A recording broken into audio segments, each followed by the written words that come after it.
ये कहानी है छत्तीसगढ़ के छोटे से शहर डोंगरगढ़ की, जहाँ की खूबसूरती और शांति हर किसी को आकर्षित करती है।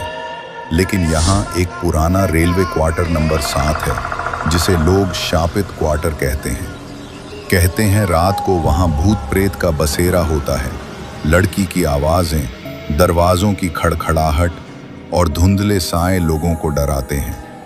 1999 में एक रेलवे इंजीनियर ने अपनी पत्नी और बेटी की हत्या कर खुद भी आत्महत्या की थी, लेकिन उनकी आत्माएं अब भी वहां भटकती हैं। डोंगरगढ़ के लोग आज भी उस जगह से डरते हैं और कहते हैं कि कुछ आत्माएं कभी नहीं छूटती। कुछ समय पहले की बात है, सन 1999 में उस क्वार्टर में जो हुआ, उसकी कहानी सुनकर ही आपके रोंगटे खड़े हो जाएंगे।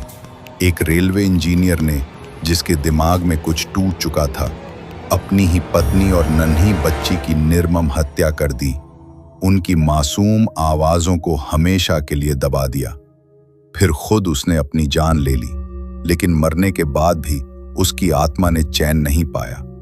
शहर के बुजुर्ग बताते हैं कि क्वार्टर के अंदर एक भयंकर काला साया विचरता है, जिसकी आंखों में जलती हुई आग है और वो हर उस किसी को निशाना बनाता है जो उसके वजूद को चुनौती देता है।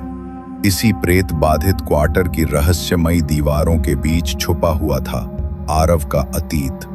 आरव एक युवक जो भूत प्रेत की सच्चाई सामने लाने के लिए अपने कैमरे और हिम्मत को हथियार बनाकर उस खंडहर में गया। लेकिन उसके लिए ये सिर्फ एक कहानी रिकॉर्ड करने की जंग नहीं थी, बल्कि वो उस भूतिया क्वार्टर में अपनी खोई हुई मां की तलाश में था, जो साल 2003 में वहां अचानक एक इमरजेंसी कॉल पर गई और फिर कभी लौट कर नहीं आई। आरव ने लोगों की चेतावनियों को नजरअंदाज किया। जब वो पुराने रेलवे स्टेशन से उस क्वार्टर की ओर बढ़ा, तो रास्ते में अजीब सी ठंडी हवा का झोंका, सूखे पत्तों की खड़कती सरसराहट और दूर से आती किसी की धीमी फुसफुसाहट सुनकर उसका दिल डर से धड़कने लगा।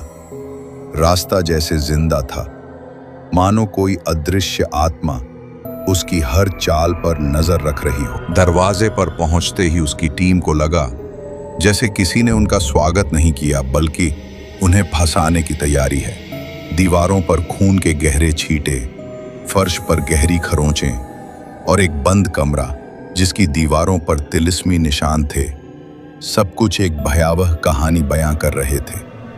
रात होने पर तो जैसे पूरा क्वार्टर एक जीवित सांस लेने वाला जीव बन गया हो। टीम के सदस्यों के बालों को कोई अदृश्य हाथ खींचता, उनके कानों में फुसफुसाहटें गूंजती और कैमरे में काले धुंधले साए लगातार दिखाई देते।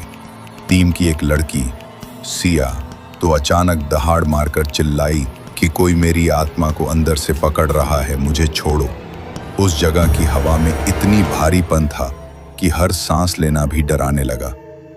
आरव ने तहखाने में मां की पुरानी डायरी पाई, जिसमें लिखा था कि उस क्वार्टर पर एक काला तांत्रिक क्रिया हुई थी।